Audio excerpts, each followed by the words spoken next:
So a one stop was basically they were a distributorship. It was a record store, but they also had a warehouse, and so all the other small mom and pops record stores, the little corner record stores at the time, they would come and get their records. They would get their records from the one stop. So they were like sort of a middleman between the record company and the record stores.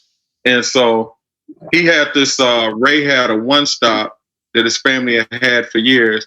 And I ran the dance side of the one stop, making sure all the dance records, house records, got into all the different record stores throughout Chicago. And so I did that. And then I ran around it at night and took all the records down to the clubs and the DJs to get it played and things like that. So even behind the scenes as being an artist, I feel like I had a hand in helping a lot of those early house records get off the ground, you know. So you actually get in the business side of it besides the singing. So you were in the back end of it and to learn the whole gamut, I presume. That was my whole focus of even taking that job.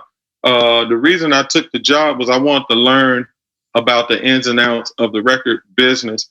Believe it or not, I always I didn't really see myself as an artist originally. A lot of people, I still am. I'm 6'3". I played basketball, but I probably should have played football because I was 6'3" in high school, about 230 pounds, at that time, pretty muscular guy.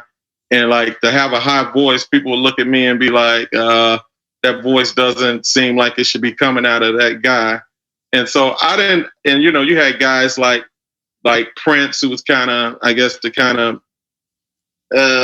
was, you know, kind of petite, kind of like, and I didn't see myself like, and Michael Jackson, I didn't know if I really saw myself as an artist. And so I knew I wanted to sing. I knew I wanted to do music, but I was like, well, maybe I'll be a behind the scenes guy and write and different things and do some producing and things like that. And so that was the whole thing about, not to discredit or take anything from anybody else, but that was even the whole thing about creating a group called 10 City. But wasn't Teddy Pendergrass a tall guy? Teddy Pendergrass was a tall guy, but Teddy Pendergrass also had a legacy. At that time, he looked very different, but he came from Harold Melvin and the Blue Notes, which was a group, and it was Harold Melvin but his lead vocals in that group stood out so much that he became like they had to make him an artist. It's no different than Luther. Luther was around for years. No one would sign him based upon his size and the way that he looked. And he actually was a session guy. He, sung on David Bowie, a lot of the backgrounds on groups like even Chic and things like that. He was there in those sessions. I wasn't there, but I heard he even was helping arrange some of the backgrounds. Good times, leave your cat. Him and Fonzie Thornton and Luther sang on Changes, Searching, and Glow of Love, and those records was huge. And because he sung on those records and they were big, he was then given the opportunity to do. Larkin Arnold, quote unquote, took a chance and gave him an opportunity to do his own thing. But even Quincy Jones talks about how he passed on Luther at the time. A lot of people passed on him. Yeah, I can see that. But, remember, we didn't have any internet in those days and no social media. So a lot of people don't even realize that Harold Melvin is Teddy Pendergrass. They have no idea. I go to these shows, they think that Harold Melvin's a singer. It's like, I tell people, you don't know that's Teddy Pendergrass? You don't hear it? They don't hear it. They don't know. Yeah. They don't know. But, so I can understand 6'3", 230 pounds, mean green fighting machine. I get it. You ain't thinking you're going to be Michael Jackson. Yeah. I get it. So you took the one-stop job. So that's why I took the one-stop job to learn the business, to run the label. And when I went to, and I'm going to tell you something interesting. I didn't think about this to this week. I've done 3, quote-unquote, major deals in my life. actually never once submitted a demo for any deal that I've gotten, the major deals I've gotten. When I signed to Atlantic Records, I went out there with Marshall Jefferson. They were performing Move Your Body at the Paradise Garage. Marshall told me to come and be the opening act. But what I didn't know was Larry Levan was playing my two songs, Just a Little Bit and Can't Stay Away, at the garage. I didn't think nobody was playing my records because in Chicago, they didn't really play a whole lot of vocals. They played what we call tracks. Like I was saying to Chippy, house. You know, all of those Folly, Jack. They weren't really playing a whole lot of songs. And when I got to New York, I got out, we got in the limousine and I heard Merlin on WBLS. He played both my songs back to back in his mix. And I got hold of Merlin's number and I called him up and he said, "Hey man, come on up to Atlantic." Whoa. But I remember Marshall saying that's the Merlin story, but you guys went to go see somebody else right previous the day before, which was an interesting, you and Marshall.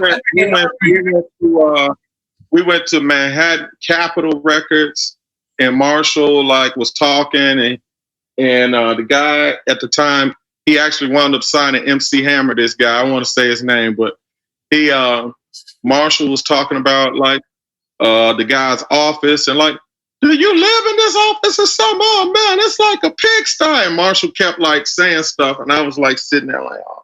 And the guy told me called us told me and Marshall, we were both of us were goofballs and why do we bring our this and that out to New York and how we didn't have our stuff together because he was like, "You guys got demos?" And was like, "Nah, we don't have a demo." And he was like, "Well, what?"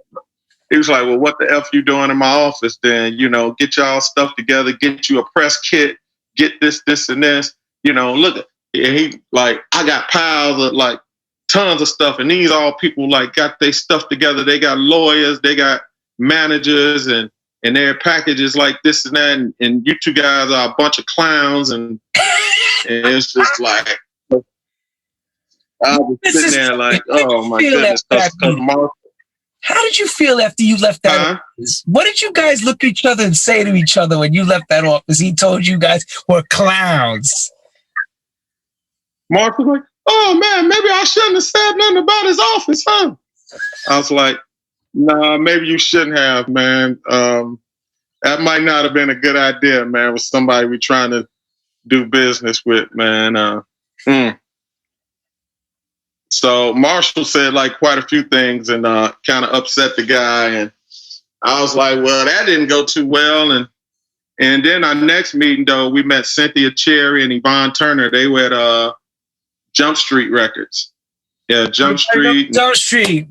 Yes, Jump Street, one of the first house labels in New York City. Yes. The neighbor, Cynthia Cherry instantly became my sister and one of my best friends. It was her and Yvonne Turner were my family, right away. It was we were family. Hang on, let's give somebody some credit. We got to give them congratulations. You mentioned Jump Street, and I remember his first record coming out of it, Teddy Douglas with Love Don't Live Here No More. Oh, Yes, congratulations, Teddy. Congratulations on the Grammy nomination. Teddy was singing on Jump Street. Yes. But yeah. And Jump Street actually, they actually offered to sign us. So did we went by Profile. Profile offered to sign us. We went by Sleeping Bag Records. Will Sokolov offered to sign us. And I was like, no. I was like, I came out here to get it. Seriously, Marshall will tell you, came out here to get a major deal. I'm not going home without a major deal. And the next day we went by Atlantic Records and sat there, talked to Merlin Bob, and instantly it was like a brotherhood was formed.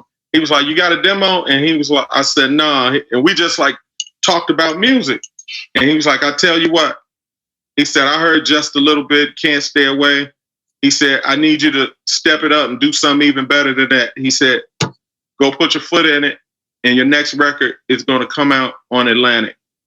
And I was like, "Oh, okay." He said, "Now let's go eat." We went and ate.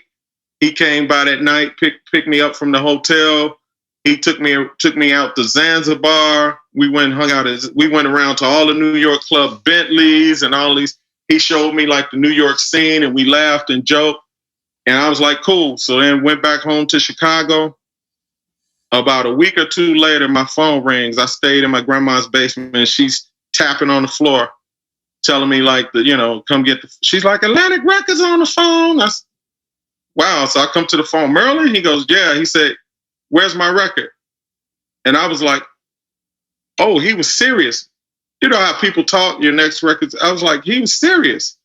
And he tells me, stop, man, stop bull jobbing.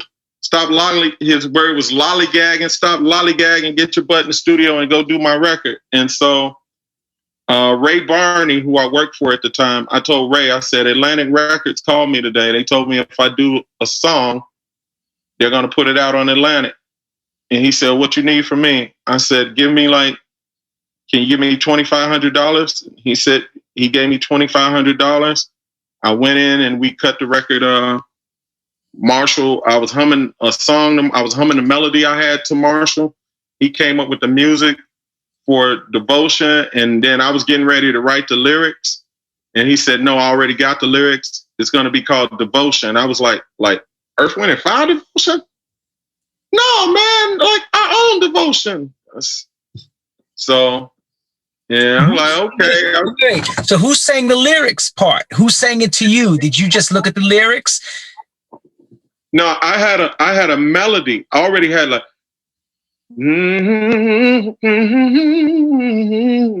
I was humming that to him, the melody.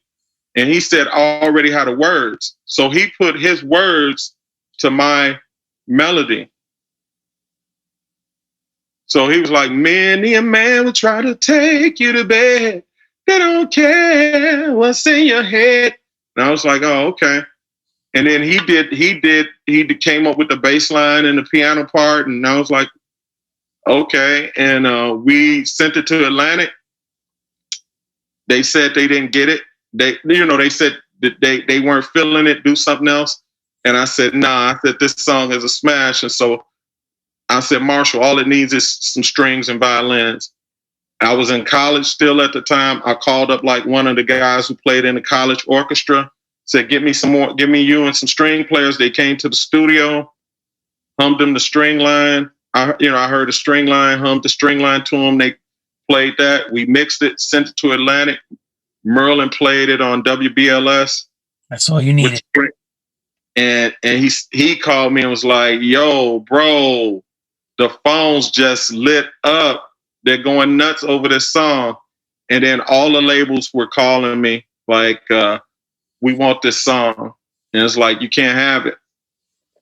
And they were like, why not? I said, cause it's going to Merlin. Wherever Merlin's at, that's where it's going. Labels actually offered us more money than Atlantic did, but I wanted to work with Merlin just because the way that we had connected, So before you even did Devotion, there was no contract. He just said, yo, start writing and get us some songs, basically. He said, go home and he said, I promise you, I'm going to sign you to Atlantic. My buddy Ray gave me the money to do that record, and we did it and put it out. And I asked Ray, I said, what you want? I said, you want points? You want royalties? He said, no, give me my money. Give me my money back, what I gave you. And that's what he said, it was a loan. He said, I loaned it to you. You pay me back. We're good. Because, he was like, when I worked for him, he said, you helped me sell a lot of records when you worked for me. And, he was like, we're always good. And so I'll never forget that, because without him, it might not, may not have happened. I didn't have $25 at the time, I was living in my grandma's basement. So to get a record off the ground, did it cost you more than $2,500, or were you able to do it within that to get that demo done? No, we did it within that. We did it within that. The string players each charged us $50 a piece. I mean, it was just us. Marshall played all the keyboards and stuff on it, and the strings, and then I called up Herb Lawson and he put some guitar on it. And once he put the guitar on, I said, "Hey, Herb, I'm about to get this group signed." I said, "You want to be in the group?" And he was like, "Absolutely, man." And so that's how that happened. He basically came and played on the session. And Byron Burke, he was doing some stuff for DJ International, but he was actually had become like at that time a younger brother to me. Like and I said, "Hey, you want to be a part of this?" And he. So I brought the both of them in on it. And the Atlantic story begins. The Atlantic story definitely began. And that was the hit record that put the gold on the wall, according to Earl Young? Well, that was Devotion. That's the Way Love Is. It's the one that a lot of people think Devotion was Devotion like sold probably like maybe 100 and some thousand copies, which was great for a 12-inch at the time that we got $5,000 for. But That's the Way Love Is sold millions of copies around the world. It was a top 10 pop record in England. It was top 15 in Germany. It was top 10 in like a lot of different countries. Like a top pop record in Africa, South Africa. That was like just a huge international record that sold sold millions, and I still see decent money from that song. It's amazing, people, that it's something that you can write so long ago, you still get paid very nicely on from those royalty checks. Thank God for that. It's like a pension. They keep coming in every quarter. Every quarter that money comes in. And you deserve it. Great talent and great songs, you should be paid. That's part of our game. And then my next deal, I had signed artist Kim English to Nervous Records. And, we had signed, she was signed to 10 Cities Production Company, but I was handling a lot of her day to day and dealing with the record company and things like that. And I had developed a really strong, good friendship with Michael Weiss, dealing with Kim English. Actually, show you how the music business worked. I actually wrote Kim English's Nightlife along with Byron Burke and Gershon Jackson. Wrote that song for Martha Wash. Martha Wash was doing her album, and the record company passed on the song Nightlife. That was written for Martha Wash. And we had Kim on it. Louis heard it and was like, "Yo, bro, I ain't gonna do a Louis impersonation."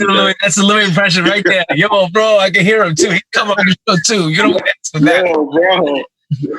So he's like, let me play this song for Michael Weiss, and Mike was like, "Yo, I want it," And so we put it out on Nervous, and then 10 City was on Columbia, and our first album came out and didn't do well. Columbia gave us a lot of money, and then the album didn't do well. They had hired a new person in charge of black music, and he said he first day he took over, he said he didn't like house music. And I was like, "Oh, wow." So what do you say, like, when our album's getting ready to come out and the head of black music tells you they don't like house music? And so it was okay though. And so he said, "Hey, we would love to keep you. We like you as a vocalist, and we want you to do a solo album." And by that time I was like, I didn't trust it at the time. And so I was talking to Mike, and he was like, "Yo, what are you getting ready to do?" And I said, "I'm gonna do a solo album." And he was like, "You think about coming here?" And I was like, "I would love to come to Nervous." I said, "Because you have an understanding of dance music and how to market it, and you love it as much as the artist. And his dad owned a disco label, Sam Records, through CBS." And I said, "You get it." And so that's why I decided to go. I had major offers as a solo artist, but I decided to go with Nervous because I figured they got it. And then he told me we would share together in the licensing of the record. And we licensed that first album to Israel, Japan, Spain, Italy, France, Germany, every country you could think of. We had a licensing deal in those countries. Back then, physical records in each Australia. So we had licensing deals all over the world for that first album. Let me go back a little bit, back to 10 City 1, Atlantic, because that's Everybody Get Up era, and you had that massive hit, and that's Nervous Records, and you had all that great success in the 90s. But take us back to the time, the cold Chicago winter, and you guys brought Earl Young, because people love disco that watch this show too. And they want to, because I want to bring something up that Earl said to me. He said, I went on tour with Byron, and he let me introduce the band, and Byron got all angry when I introduced him like a disco band. And Earl said to me, Byron said to him, yo man, we don't want you to ever do that again. Introduce us like you're introducing the Tramps. We ain't the Tramps. We're 10 City. Yeah, well, Earl Young, for those who don't know, he played on all the Philly International records, started playing drums on records in the 60s, Stylistics, Spinners, at one point in time, almost every major record that came out, all the ones you danced to, Earl Young was playing the drums on it. And so Marshall was like, yo, man, we need to get Earl Young. When we were doing our first album, Marshall said, we need to get Earl Young to come in here and play on some of these songs. It's like, well, cool, let's get him to come in. So we flew him out to Chicago in wintertime to play on That's the Way Love Is. And so he played on that. So we used the drum machine, and we had Earl Young playing, and it was just cool. And he was like, the Tramps were on Atlantic, had been on Atlantic, we were on Atlantic, and Earl would tell me all about the music business, and then said, hey Earl, we're getting ready to go on tour, you want to come out and play drums with us? And Earl went out and played drums with us, and it was like just fun, but it was also crazy because Earl's from Philly, and Earl just turned 80, but Earl he was in his 50s at the time, and Earl talks so much stuff about, like, he's funny, but he'll like, so he almost got in a fight with one of the band members, and Earl was like, kept talking. Every time I would get the other band member calmed down, Earl would like say something to get him mad again. And I said, I'll try not to cuss, but I said, I leaned over and whispered to Earl as I was like, I got him separate. I leaned over and whispered to Earl, hey Earl, would you please stop talking shit? And he goes, hey man. So he leans back over and whispers to me. What does he say? Hey man. He said, hey man, I'm from Philly. That's all we know how to do is box and talk shit. But he said, don't let that young boy get a hold of me. And I was like,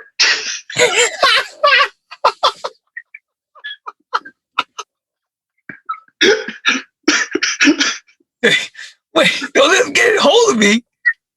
He said, don't let him get over here and get hold of me. And I was like, would you please just stop talking to him?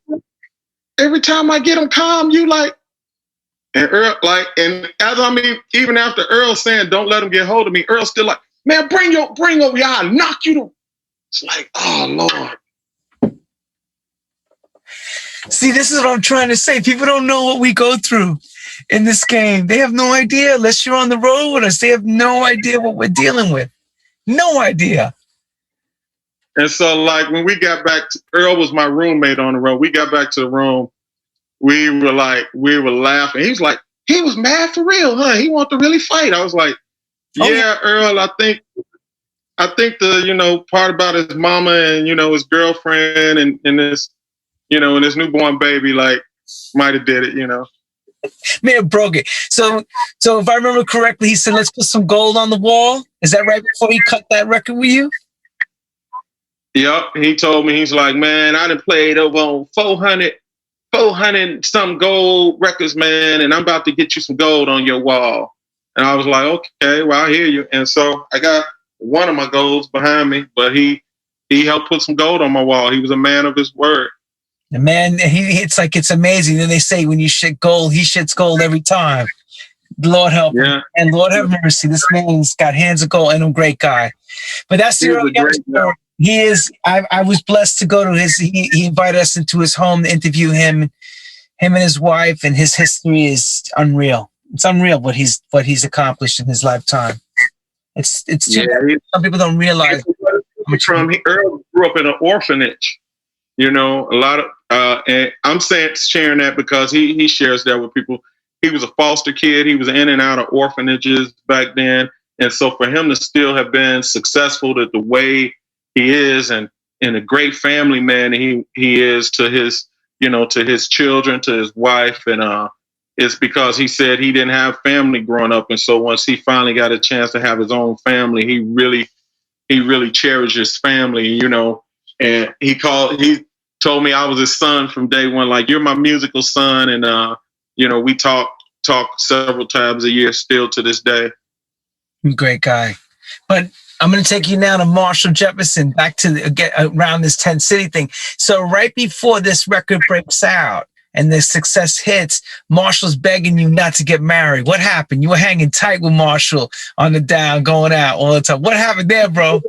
I told you before, it's like, I don't know, like I told you my nickname could have been Friend Zone because all the girls not like me like that. I was like, I guess I was, for whatever reason, I was the safe friend. Like, I was like, oh, that's Byron, like, we're friends, but can you please not change in front of me too many more times? He's okay. It's only Byron. It's okay. It's only Byron. He ain't gonna do nothing. Don't worry. You're like going. Really? Yeah, but I was everybody's like friend, and so yeah, and so like Marshall used to like to hang with. And he would tell you this. He used to like to hang with me because like I knew all the girls and stuff like that, and I was all the girls' friends. And Marshall like, wow, you know the ladies, and I get to meet girls when I'm with you, and I get to pick up girls. And it's like, whatever, Marshall, and he was like, you're the best wingman ever, like that kind of thing. I was like, I didn't see it like that, but so when I was like, hey, Marshall, I'm gonna get married, we actually fell out about it. He was really upset, and then like I remember like I was getting mad at him because the girl I was dating at the time, I was at her house and she made spaghetti, and Marshall was like, oh, I hope you didn't eat spaghetti, man. You're never supposed to eat spaghetti on the first date. And I don't know what he was talking about, but he kept. Wait, what these spaghetti? What's the theory behind this? You gotta ask Marshall. Marshall, where are you right into why he can't be eating spaghetti on the first date? You can't eat spaghetti on the first date, man. Oh, she's gonna put something on you, like like I don't know what she's gonna put on me or something more. That's how they get you. They give you the red spaghetti, man. Don't eat it. I can't. I don't hear this. When you talk to Marshall, ask him what that means. And then he got CeCe Rogers in on it, and I go out to Jersey, and CeCe's like, oh, you didn't eat the spaghetti, did you? And they both like, it's just like, you two, anyhow. All right. So I wound up getting married, and Marshall was mad at me, like really mad at me, like, it like kind of drove a wedge in our friendship for a minute, like, but what Marshall doesn't understand is, for me, I'm basically a family man at heart, and like I knew we were gonna have some success, and I'm the kind of person, if you're down for me, like in the beginning when I have nothing, that's who I want to roll with. I didn't want to meet somebody after we had success and things like that, and then like I don't know, and then I'll just the whole thing is like you want to know if it's right first of all, both. Yeah. And so even like Earl Young, my dad was like the biggest kid on the planet. I love my dad. My dad was a fun dad. What I mean by that, my dad was more like my uncle. So my dad would like come down my block popping a wheelie on a motorcycle and, crash into garbage cans. And like, he was just my dad was a big kid basically. And always said I didn't want to be like that. I want to be, so I always tried to be the total opposite of my dad. I always tried to be responsible, handle business, take care of things, be a provider and all of that, you know. So I always, and my dad used to laugh about that. Like, you know, before he passed, he's like, well, you fight hard not to be like me, but you know, and he's like, but we're actually a lot alike. I was like, yeah, okay, Dad. So whatever. Got it. But I remember that those times very well. I remember, you know, people didn't even know you were married. They had no idea. They just saw you come out, do your thing. The girls would go crazy when you were singing as the lead singer. But why put a band together? Everybody always asked that question to me. Why did you feel that you needed to have a band as 10 City? Why weren't you on your own? Well, it goes back to what I said, because I mean, how you view yourself a lot of times, like I view myself, I think I'm humble, you know, and being on stage, I'm someone else, but I'm actually a very introverted person, except around people I'm really like me and you, like we're like brothers. So I act crazy around you, but around most nobody understands that. When we're all together, there is no bars. We laugh, we make fun of everybody, we joke. I'm very, very introverted, and I'm a thinker. And I didn't really, like I said before, the whole, like the way I viewed myself, I didn't know if I was interested enough as an artist, you know. And so I thought a group and a concept would be a lot more interesting to me by myself. So I decided to put a group together, and you know, I wanted it to be like a dance music, originally a dance music version of like a Earth, Wind and Fire, but a dance version slightly like that. And so but what happens is like you have a vision of how you want things to go, and then when you in a group, you got a manager and you got everybody else having visions, and you find yourself compromising your vision and your beliefs and what direction you think everything should be going. And at a certain point, I just said, you know what? I'm, as much as I didn't want to, I'm going to have to do this on my own. You know, I'm going to have to follow my own vision, you know? And so that's sort of what happened with that. Got it. So we got an answer from MJ about the sauce thing. It's an old wives' tale. He says, women that serve you something red on the first date, put something in it to make you marry her, as an old wives' tale was being told back in the day. That's why they say, man, you ate the spaghetti? It's an old wives' tale, but it was just enough to wind you up. But it was good, though. Thanks, MJ, for coming forward and clarifying. Winding me up and other people too, but all right. If I would have been around you, I would have got that phone call too. They would have said, yo, ask Byron why did he eat the spaghetti? Yeah, Lucy Collins used to say, wind me up. Yeah, that's Marshall. Well, go ahead. So the idea of 10 City was the alter ego of Earth, Wind and Fire in a dance version with your thinking. Exactly. And the number 10, and you know, in the Olympics and different things like that, when somebody has a perfect score, they give them a 10. So 10 City was supposed to be a utopia, a perfect place.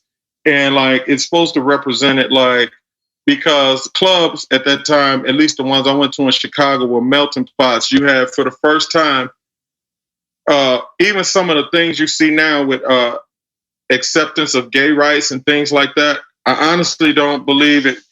It could have happened. It may have happened, but a lot later. Dance music and house music allow everybody to start accepting people. People have broke down a lot of barriers. Chicago's the most segregated city. If you're you could be in a Mexican neighborhood, all you see is Mexicans, Puerto Rican neighborhood, Chinese neighborhood, Japanese neighborhood. There's an Italian neighborhood, Irish neighborhood, Lithuanian neighborhood. It's like, I know Chicago's like Polish neighborhood. Polish. No. Chicago had the most Polish people in the world. It was more Polish people in the city of Chicago think the only place was Warsaw, Poland, had more Polish people than Chicago at one point in time. So, but if you're in a specific neighborhood, you're like, I grew up in a black neighborhood. That's all you saw, like, so house music was a place, like, I partied with people with, like, there was, Indian, Pakistani, like, and house music brought that about, brought about those opportunities, and like for you to, I guess, intermingle with other people and, have fun and things like that, and really see that everybody was, everybody, was just, the same, at heart. A lot of good people. Pre to that, we're not coming that far away from Martin Luther King and everything that changed. It's not that far away in the time. Not that far at all. I remember like being 3 years old, sitting on my front porch, watching the stores and stuff on fire on the main strip by my house, and like wondering, like, Mom, why are they burning down everything? Why is everybody fighting in the streets? As a 3-year-old, and wow, they just killed Martin Luther King. And so that was in my lifetime. So. And a lot of those things still like resonated. Even like we couldn't go into, like, I remember riding my bicycle as like a 6-year-old and getting chased, out of neighborhood. Like had to really pedal because bricks was being thrown. Oof. All because didn't realize like we wasn't supposed to go across this one street. People in Europe never understood that when we explained that to them when we all started traveling. They couldn't understand how racist and segregated America was. Even up to that point, they have no idea. I had not just even Chicago, I had a basketball offer to go play basketball out in Boston, and I heard Boston was worse than Chicago. And I was like, you know what?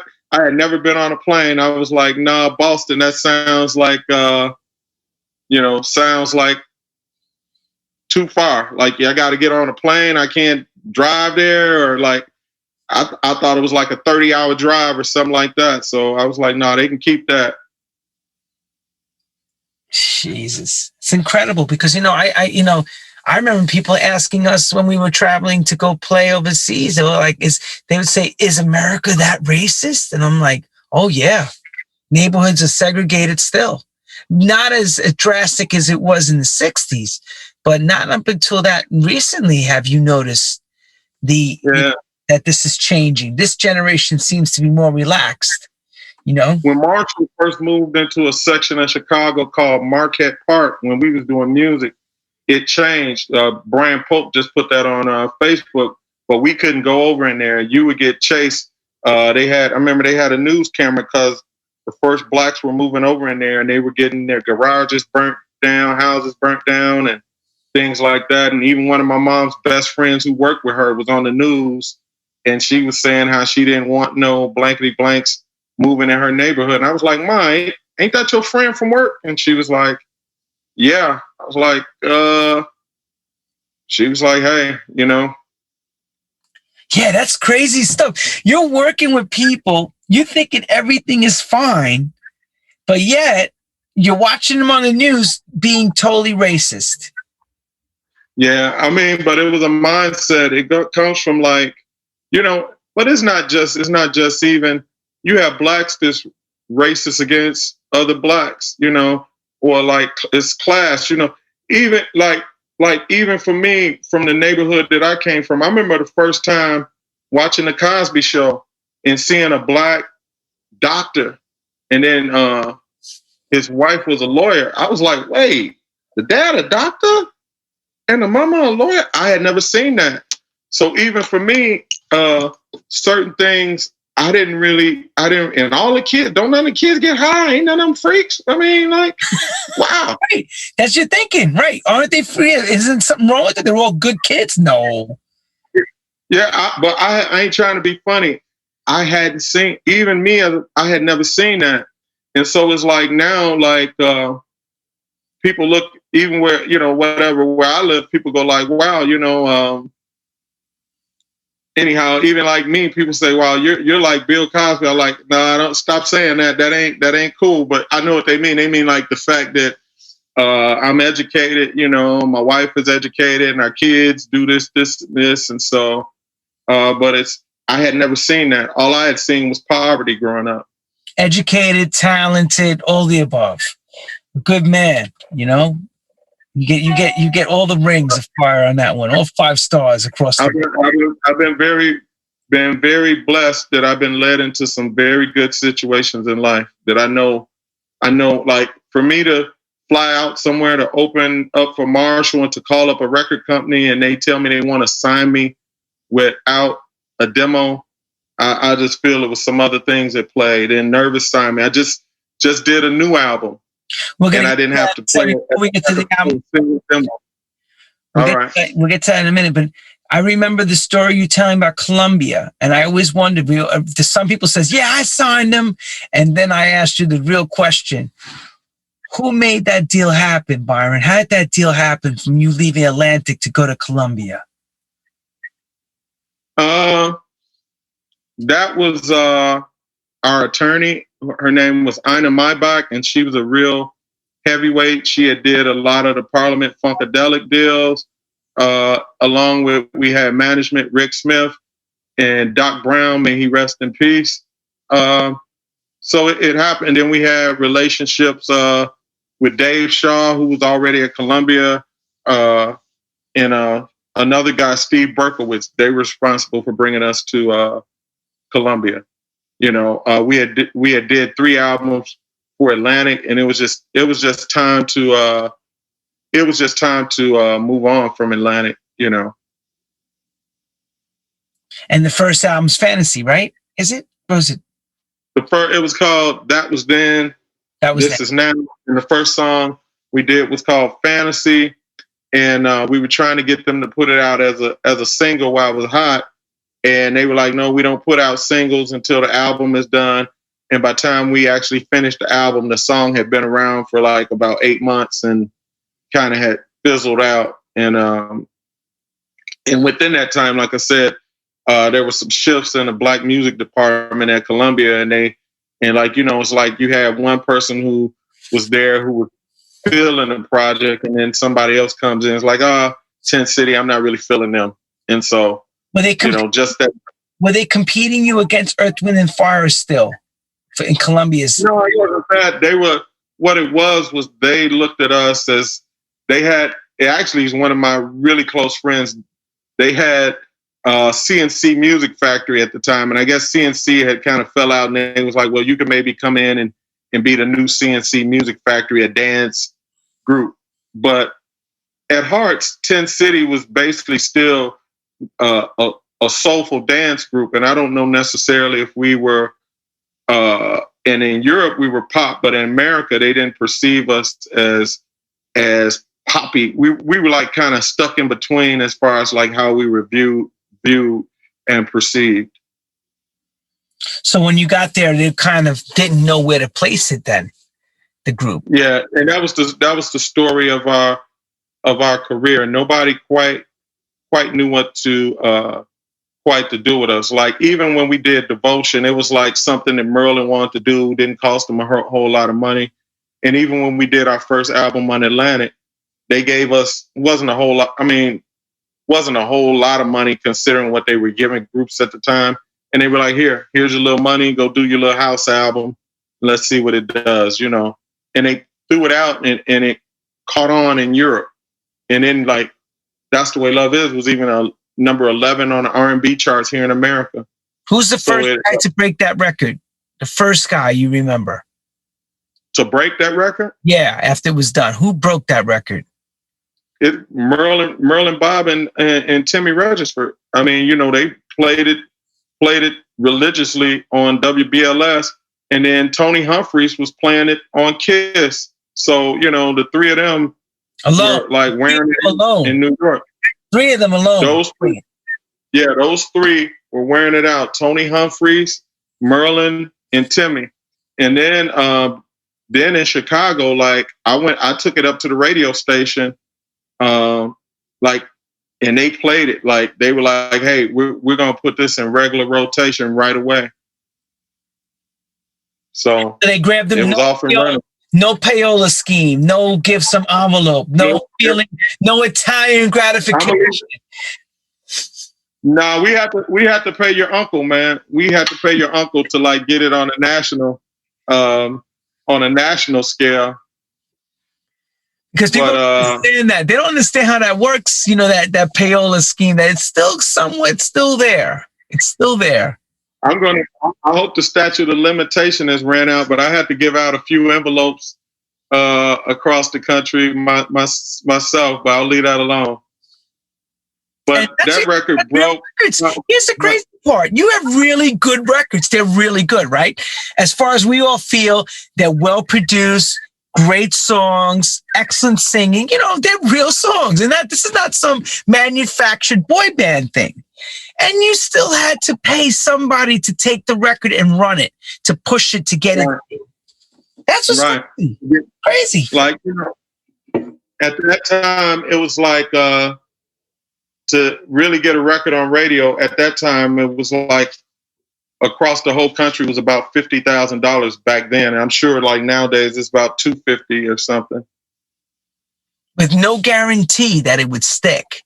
They said to you, we'll take the 50,000, we'll get it played, but we're not sure if it's going to stay in. Remember? And then in England and Europe, I had a buddy named Eddie Gordon who told me, he said he's going to make sure it goes top 10, and he kept his word, and it went top 10 in Europe.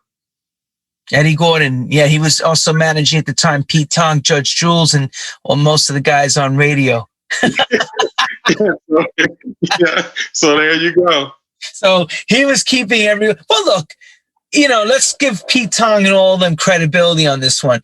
They're DJs too. They heard the records. They knew they could hear a great song. Come on, those songs you knew and you heard them.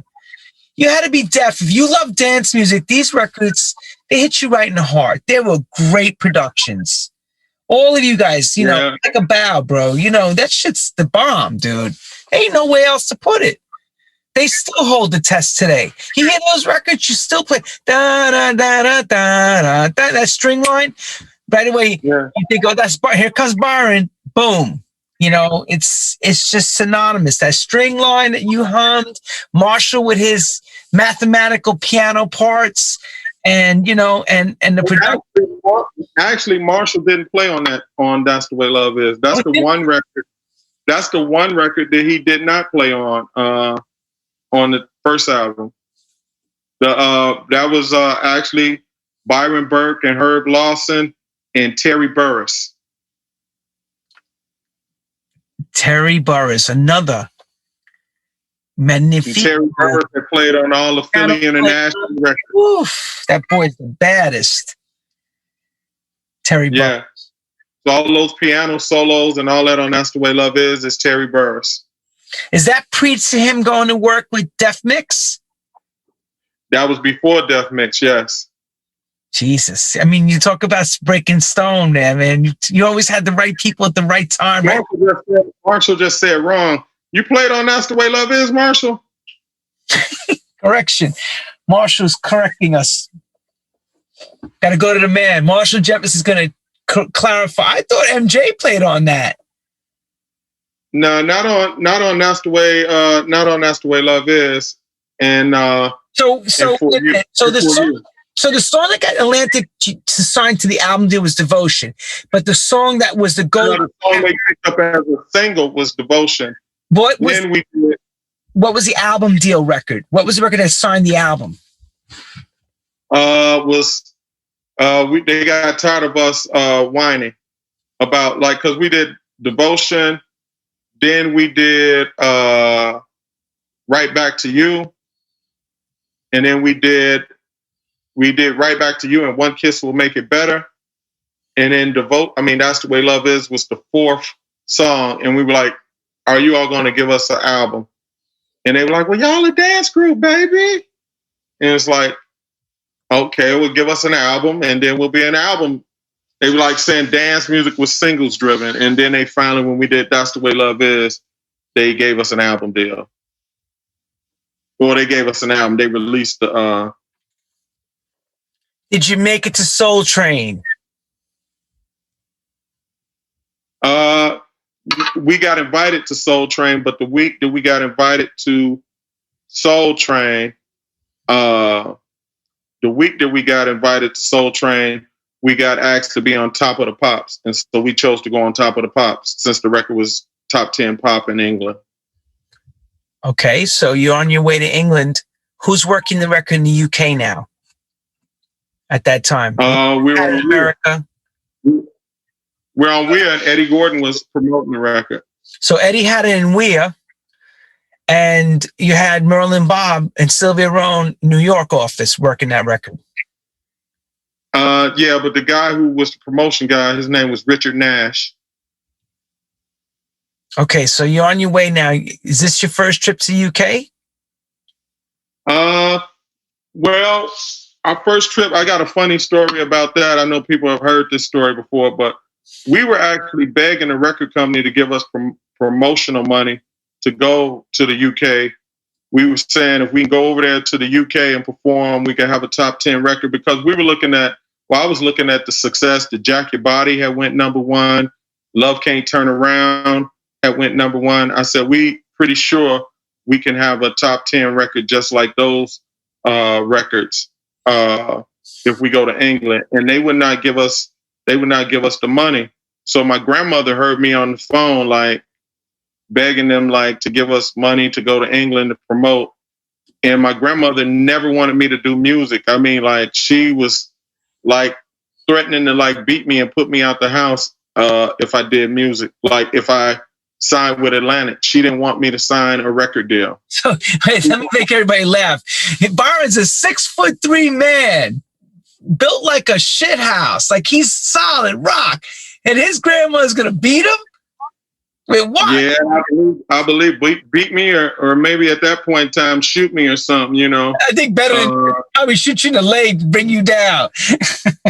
And so like she didn't want me to do music, but when she heard, so they were playing our records on the radio in Chicago, and my grandmother was hearing it on the radio and things like that too. She told me, she said, "You don't have to beg nobody." She said, "Go in there and get a razor blade." And I was like, well, we gonna go out here and slit their throats? What we gonna do with the razor blade? She said, "Go get a razor blade, boy. Stop being silly."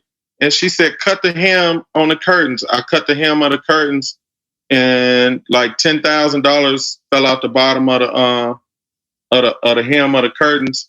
And she said, "Take that and go do what you got to do." And we did our first promotional tour was paid for with money that my grandmother had sold up in the lining of the curtains. And we went and did our first promotional tour. Record went top 10. First call I get is from the head of the record label, like talking about, "We did it, baby. We told you we would do it." And I was like, "Yep, we did it." Even though I wanted to say, anyhow, it was top 10. Signed another deal for the next album. Gave my grandmother her $10,000 back. And what were the songs? What were the leading songs on the second album? So people know. The second album was "Piece of Heaven." Only Time Will Tell. Give clap to David Morales. David Morales behind that. Yep, David Morales on that record. He'll be on this show as well. Go ahead. Only Time Will Tell. Only Time Will Tell. Huh? Only Time Will Tell. Yeah. And wow, it was a song called "Destiny." We had "Nothing's Changed." It was a pretty good album. I get the albums after that. How did that album go in the end? Was it gold, satisfactory gold, or silver? What was the end? No, the album didn't really. We got caught up in a switch again because Sylvia and Merlin at the time were leaving Atlantic. They were going to form their own label, East West, and we got caught in between the shift of that, and then just the energy kind of got a little bad at that point in time, and we wanted to after that we kind of wanted to be out of the contract, and we didn't believe that they were gonna deliver, that they believed in us the way. But actually, it's just like, people don't understand uh, maintaining positive relationships. And I kind of take some of the blame that, we kind of messed that relationship up. And it just, we wanted what we wanted as artists, and we wanted to be promoted in the way that we felt our music deserved, and we didn't feel we were getting that, and we were kind of like we started doing everything we could to try to get out our contract. And Can you take us to that time for people who that don't understand the ins and outs of the political game of the major label? You guys are in Chicago talking amongst each other, Marshall, you and the band, and I remember you had Doc as your manager. So what are you saying, and who's calling who in New York, and what kind of conversation were you getting back from them? Were you getting bullshit? What were you getting?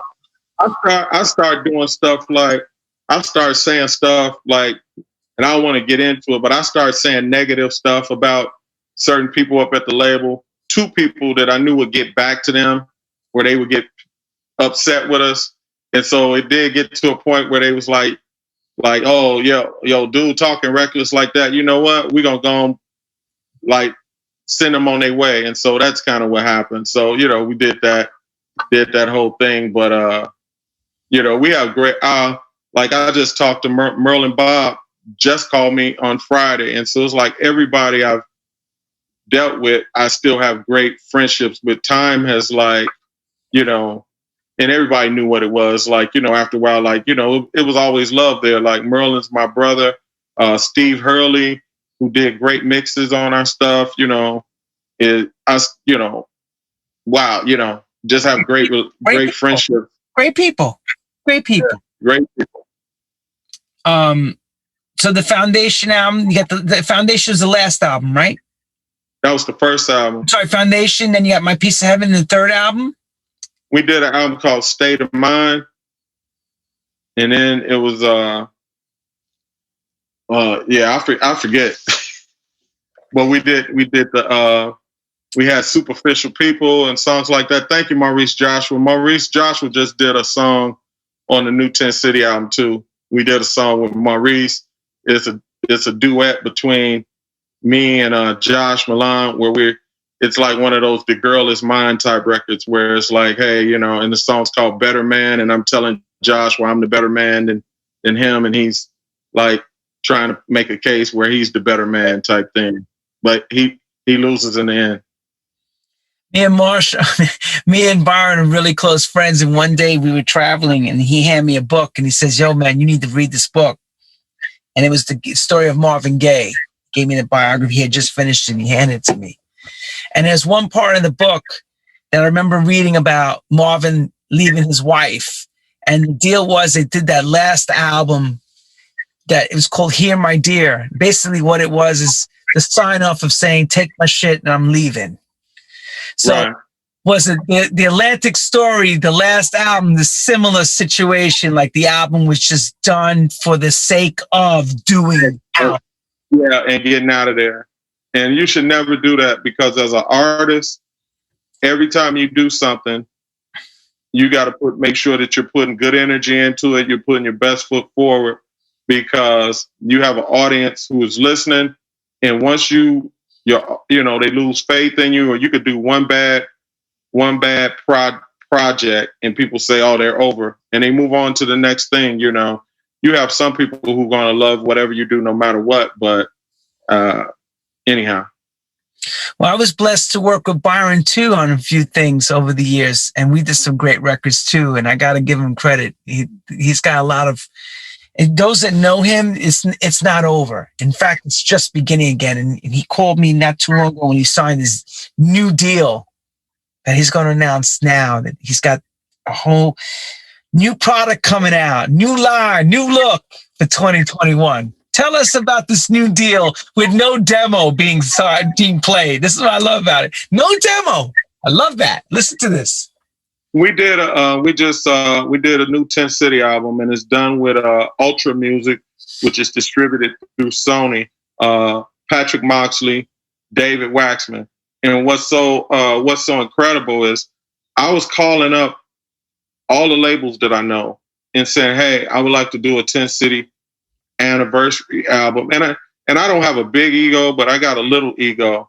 And everybody I was calling, yeah, that's nice, man. 10 City, yeah, it might be a nice nostalgic thing to do. Yeah, that's cool. That's cool. 30-year anniversary album. Well, when you get the first 4 or 5 songs finished, give us a call, and we would love to hear it.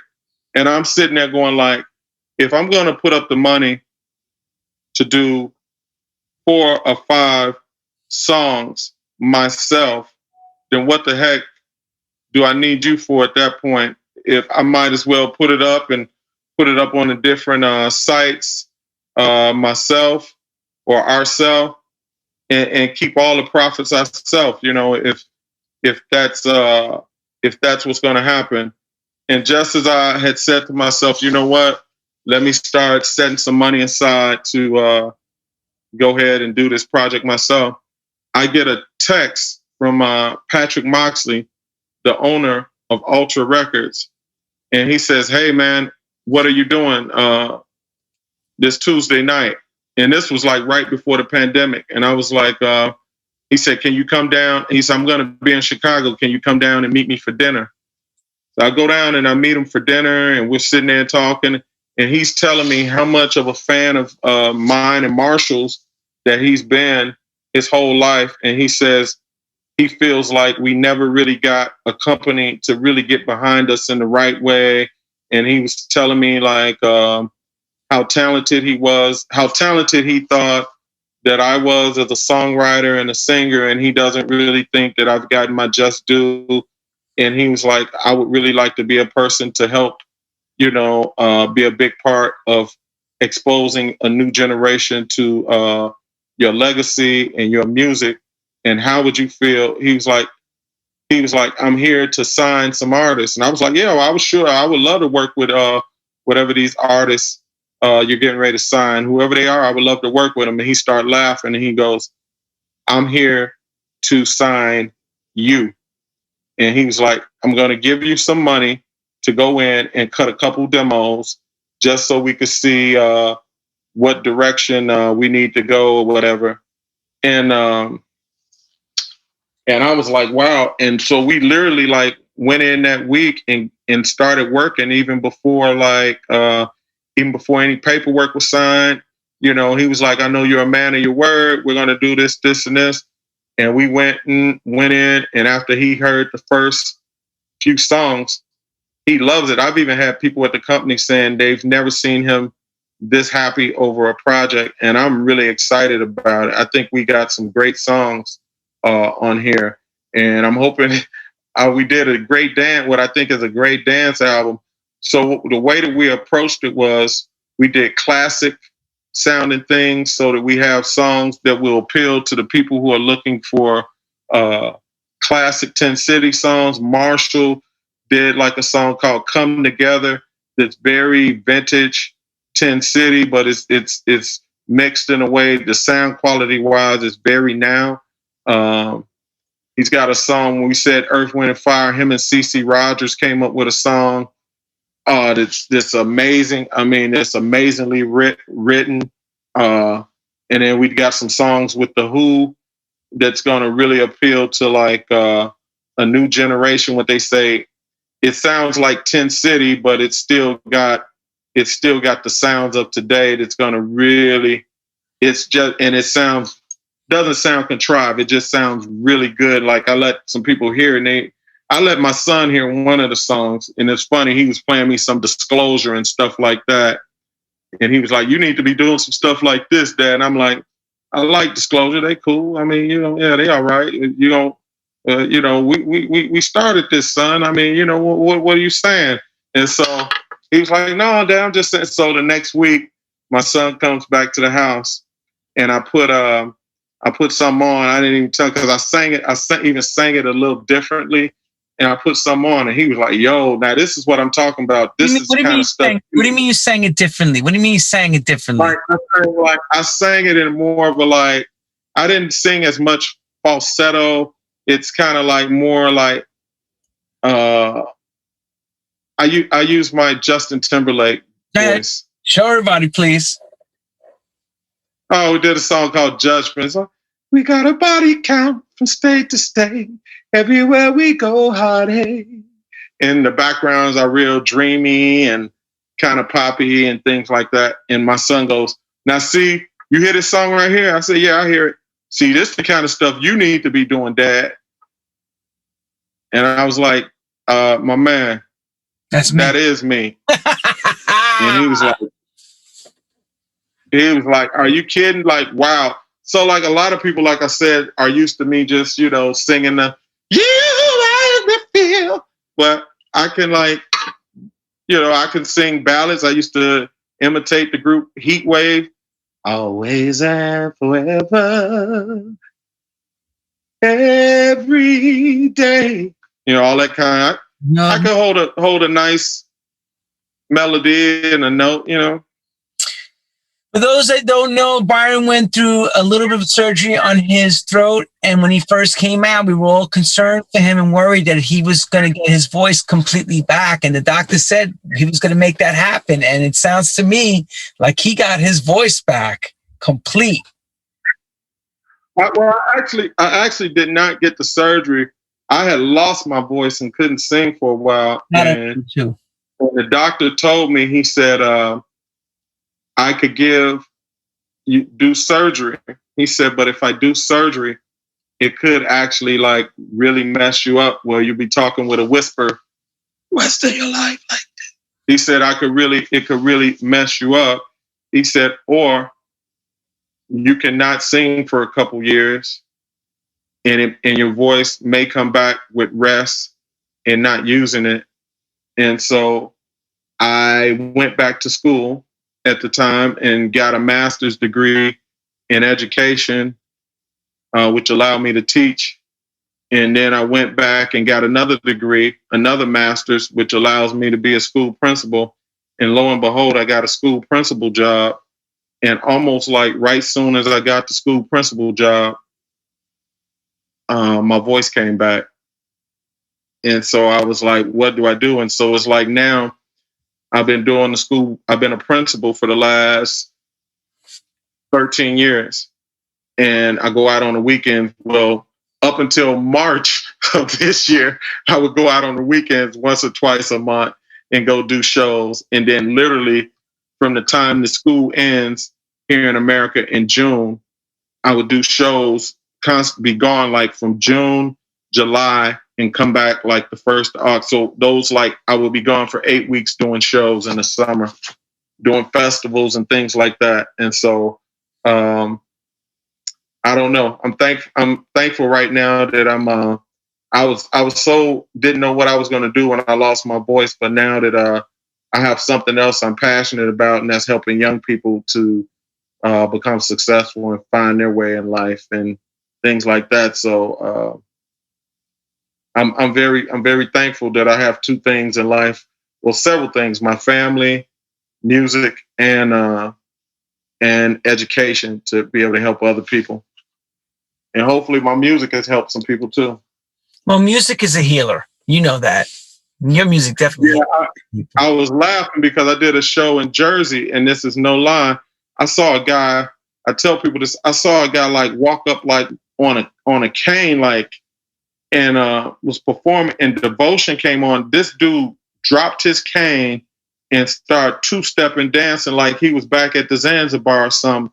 And I was like, wow. I said, our music, when I say our music, the music that I'm a part of, this community of house music, I was like, our music makes people feel like that, where somebody could forget they were on a cane for a moment and begin to dance. I was like, I'm so glad that I was that Vince Lawrence had that talk with me, and that I was able to be a part of this movement and a part of this family, this whole house music community around the world.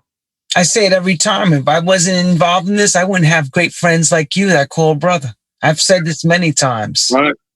I'll say it too. I mean, I did some shows last year with D-Train, and he was telling me how he loved me as his brother. And I was just sitting there going are you kidding me? Somebody who I idolized, who I danced to their music as a kid, who's telling me how they love me as their brother, and I have a friendship with D Train, with Norma Jean from Chic. I got a chance to sing on a record with her, and she calls me her little brother and calls me to see how I'm doing from time to time, and I call her, and to have all these great friendships. I remember, even David Morales, he was in the studio with Mariah, and he, me and him, we give each other. I guess everybody gives me the business, but I remember one time Dave Morales called me from the studio, and he was like, "Hey man, what's going on?" Like, "What up, Dave?" And he's like, "What are you working on?" I was like, "I'm in the studio right now doing this Kim English record." "That's cute, man. That's cute. I'm gonna let you go back to your Kim English record. Hold on one second, Byron. Hold on. Mariah, Mimi, can you give me that note to one month?" "Well, I'm in here with Mariah, man. I'm gonna let you get back to your little Kim English record, man. Have a great day." And I was like, "You mother trucker, you."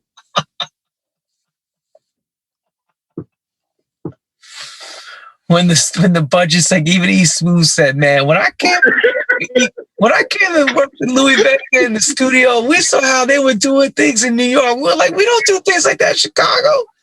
We don't got that kind of budget. We don't have it. This guy do this and that." And that's, oh God. Yeah, I mean, like, and I'll take nothing away. Those guys are talented.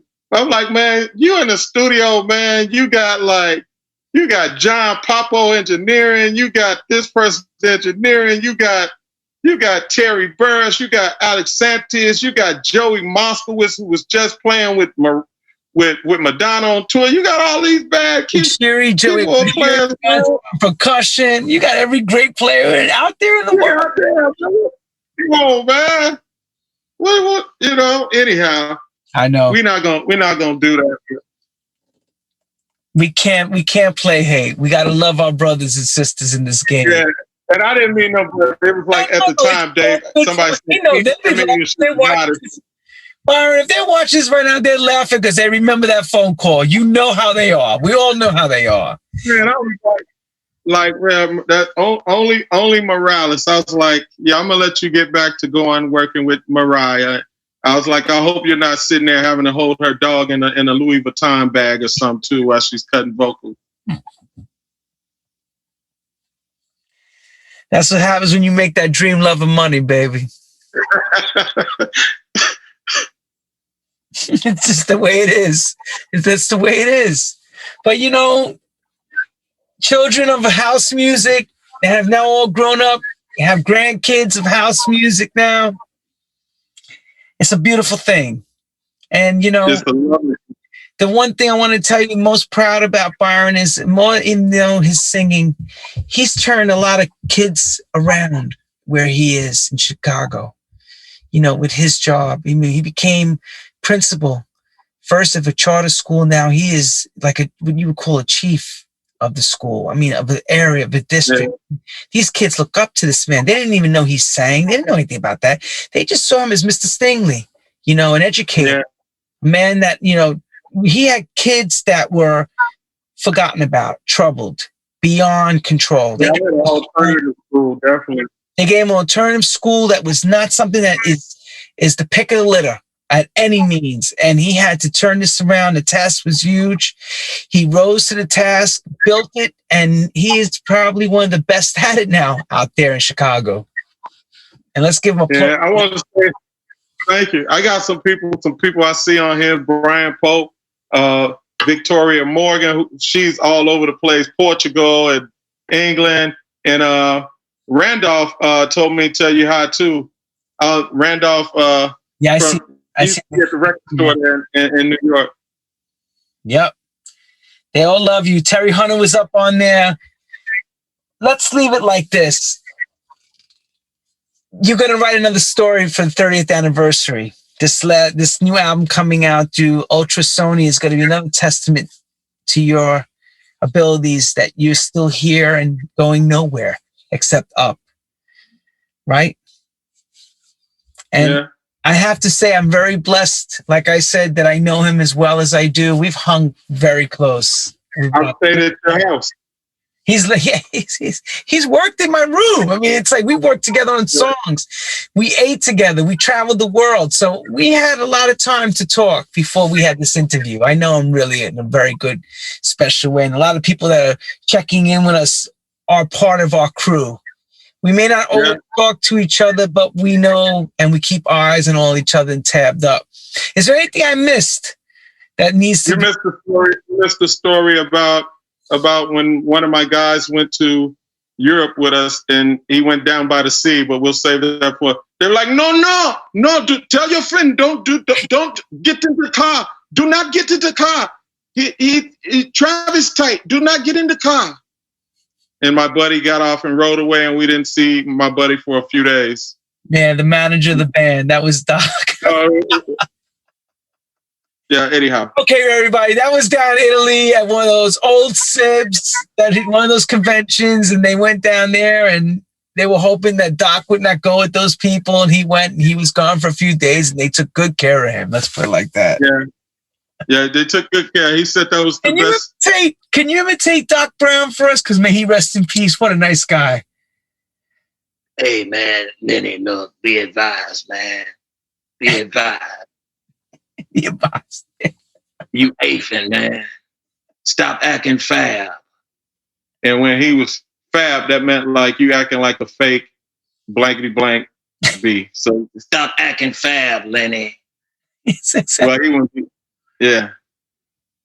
God, I tell you, I would pay money to take all that back, bring all that back, the old record business, everything, all the shenanigans, everybody, bring it all. It was worth it. And Doc was Cameo's. I got to tell one last story. Doc was Cameo's road manager one time, and Larry Blackman from Cameo sent Doc to go search for his bag, and Doc had a pretty girl with green eyes that he met that day, and when he went to go look for Larry Blackman's bag and couldn't find it, and when he came back, the girl he couldn't find the girl, but then when he went to knock on Larry's door, all he heard was "ow"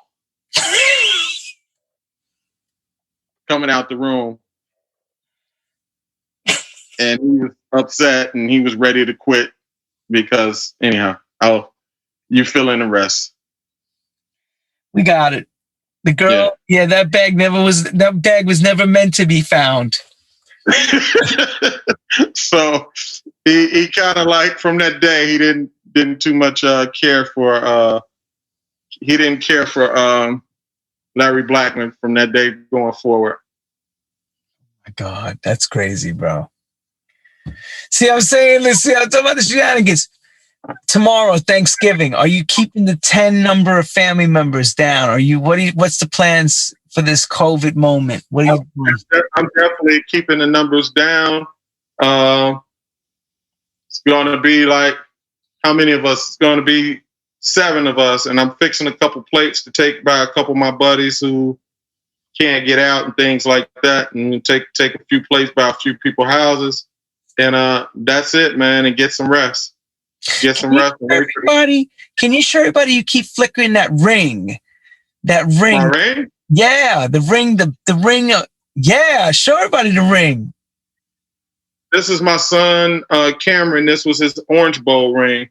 And he gave me this and another ring where they won the championship when he was in college. So he gave me his Orange Bowl ring and this. And I wear this only for special occasions, which today was a special occasion. So by all means, it truly was. And it's Thanksgiving Eve. I asked him, I said, why did you give me this ring? And he said, Dad, because it's my favorite ring. And so this means everything to me. How does it happen that you have not one but 2 sons that make NFL greatness? Incredible. Well, because we focus their whole life, we always talk about focus only on the end result of where you're trying to get to. All the stuff in between, the journey doesn't matter. Just do this, and this, and put in the work, and their focus. I'm also very proud of my oldest daughter. She lives in New York. She's been in 2 movies. She was in Random Acts of Flyness on HBO, a series. And then she's also been featured in the New York Times at least three times as one of the top contemporary artists. She does like sculptures and displays and things like that. And my daughter Diamond is considered one of the top artists in the world, and I'm very proud of her. And I call her sometimes. I'll be like, well, my friend manages like a lot of and she's like, Dad, I'm going to do it on my own. I don't want any help from anybody. Thanks. And she's strong. She's real strong and on her own. So I'm proud of her as well. Just like I'm proud of your daughter, Sammy. Oh, I know. And her acting and she's in all different plays out there at Fordham in the theater, and can't wait to see her do her thing once this COVID stuff is all over. Yeah, me too. A lot of, I talked to all the kids about it. They're all struggling to get through this. It ain't easy. Yeah. Social distancing, everything's closed. All of us are struggling with it right now. What's the plan of action after we're allowed to come back out and play? What are you thinking? What's going to happen? I think it's going to be like, it's going to come to an end at some point. I mean, like every time it's something like this, Spanish flu, in England, and they got the one part you can't even go to in England because they had the plague. I mean, all of these things at some point in time come to an end, and life goes back to how it was. And just believe that it's going to go back to how it was. And once it does, all these people who haven't been able to get out and have a good time, they're going to be wanting to have a good time and hear good music. And we're going to be right there. We're going to be right there. Right there to let them hear good music and good vibes. And we're going to be there to have good times with each other. And I can't wait. I can't wait to see everybody again and celebrate, and hopefully it's more than I was getting ready to say the Daft Punk record. One more time. But I think we're going to have a lot more than one more time. We're going to have many more times. I think so. But like you said about what you told the kids, it's not the bridge, it's the end. It's how we get to that end. We'll get through the bridge part, but we got to keep our vision on the goal line. Yeah. Yeah. On that note, everyone, I want to thank Byron Stingily for an unprecedented interview. Incredible 2 hours he spent with us pre-Thanksgiving, because he's getting his turkey ready for tomorrow. He's brining already. He's working hard to serve you better. You know how it is. He's got millions of customers coming through his house. He's got to get food ready for tomorrow. He's one of the most prolific songwriters. And please watch for the Byron Stingily 10 City album hitting all the download stores, all the streaming platforms soon. Sony. When is it going to be? Should be around April. April of 2021. So we'll check in with Byron to make sure. Maybe he'll give us a preliminary listening session soon. You don't know. We'll check back with him. This show is growing like crazy, B. This show has been something that was like, well, with you involved, that's what I expect. You have a magic touch for business. People don't know you're one of the sharpest business minds in this whole and seriously in dance music. It's no joke. Awesome. Thanks, B. I love you, man, for that.